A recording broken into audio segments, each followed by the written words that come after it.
we're going to go to my number 7 next, which is Origin, the upcoming film from Ava DuVernay. I think a lot of people still haven't had a chance to see this one yet. I caught it back in Toronto and was really, really swept away by its vision of a writer sort of in this academic pursuit of her thesis. It feels like an investigative journalism movie, like a Spotlight style movie, but about Isabel Wilkerson, the person who wrote the book that this film is based on, and her pursuit of developing her theory around caste systems. She travels the world researching her theory. It's a film that hops across continents and goes back and forth through time, and it's able to connect all these different ideas and cultures and people, and it's a film that like has these amazing sequences where they will cut from Jews having their heads shaved in concentration camps to slaves being transferred through the Middle Passage to the Dalits in India cleaning the sewers by hand, and somehow it all just feels like of a place and connected and just so moving and evocative and convincing. And I think it's really just a monumental achievement for someone like DuVernay, who has made a career out of kind of focusing on different issues around racism and stuff in many of her films. But to me, this is her at her apex. I think it's using all of her talents and combining them in a way that I don't know if there's anybody else I would trust with making a film like this one. I think it's really remarkable. I think it's a shame that we haven't seen more people embracing it, because this is just one of the movies that left me with my jaw on the floor this year. And Art, I know you responded pretty strongly to it as well. 11. Oh, just missed the cut. I haven't seen it yet. So that's why. Yeah, it's a heavy hitter. I mean, it's not coming out over here, at least for us, until deep into January, 15th, 17th, around there. People have been talking about how, it hasn't won some stuff in award places, which is, it's a competition. Maybe it won't win, but it's the idea of it not selling out. And for me and for Zach, we were at the exact same screening at the beautiful Roy Thompson Hall, if I'm not mistaken, at Toronto. Ooh. I got my tickets the day of. And as y'all know, since we've been to Toronto, you boot it up days leading up to it to figure out what you can get. Tell me why on that day it was showing up as sold out for days. And on the day of the movie, there was so much stuff open. I don't know if they had not stuff sold aside. them. But why hold them? I'm not getting into conspiracies.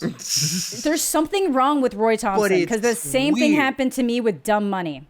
However it happened, it gave me a fantastic, beautiful seat for this movie. I was sitting right in the front center. Ava DuVernay was there. She got to talk about it, and I agree with Zach. It's my number 11 pick. It's really close there. It is right above another movie where a journalist, writer, adapted a book that ended up becoming his also very satirical take on race in America. I know it's going to be brought up a little bit later, so I'll keep that there. But both movies do a very interesting thing of being able to take this concept of, for many people, they watch movies, they call them woke, they'll call out racist elements of things. And this is a film that, as much pushback as I've seen to it, it's a little confusing, because sometimes they'll critique the idea of taking a book that's a case study and then making it a drama. But so was Killers of the Flower Moon. That's a case study of the FBI, and they were able to turn that into a movie. There's been several other takes that we've been seeing that are nonfiction books that are able to now have a narrative. She blows it away with this one. I think it's her best shot movie. I think Anjanou Ellis kills it in the role. Amazing, yeah. And above it all, this is like a movie that people are saying is so generic in what it's trying to cover, when in reality, the movie begins with her saying, I don't want to be hired to do another piece for what ends up being the inciting incidents at the beginning of the movie. Very big moment in time. And she's like, I don't want to just be the person who writes about race and everything being racist and everything being this. And it's like, a lot of the people who I feel have complained about this have just assumed what the movie is, not realizing that it's talking well beyond what's it called?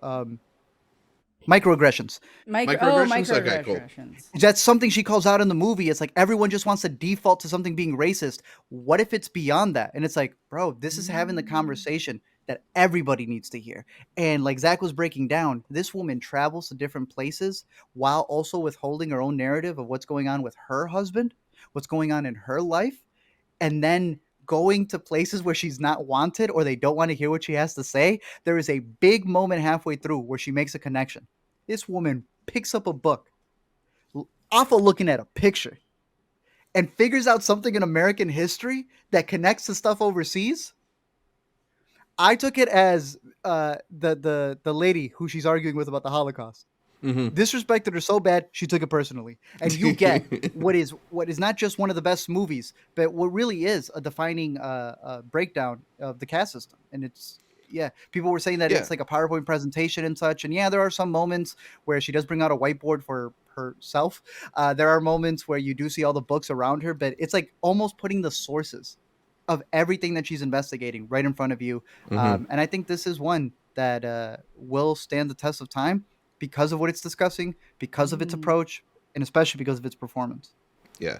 I mean, I think a lot of people, like you're saying, are sort of quick to dismiss it because it's about these academic ideas and it's not necessarily like very story driven, if that's the words you want to use for it. But to me, it's almost like a sports movie, right? Like where you're seeing this person like accomplish it, perfect her craft and work at it and sometimes she succeeds, sometimes she fails, and ultimately she has to like push through and persevere and come out on top in the end. And it just happens to be, instead of about like baseball, it's about caste systems. And I think it's the Moneyball of caste. Right. I just thought it was so fascinating and so beautifully done. And hopefully it's a film that people will be able to catch up with. I think maybe because it showed up a little later in the year, it was like a late addition to TIFF as well, that maybe some people just like felt like they finalized their lists before they caught this one, but it absolutely deserves a spot on there. Yeah, I think I made a very poor choice. I could have ran and probably caught Origin, and then I decided to watch Aggro Drift. Yeah, but content though. You definitely can get more content out of Aggro Drift. It was for content. They're very similar. Yeah. Yeah, you're right. I could both about America's flaws, right? The original flaws of America. Anyway, I have Origin at number 7. Art, it missed out his top 10 just by one, on number 11.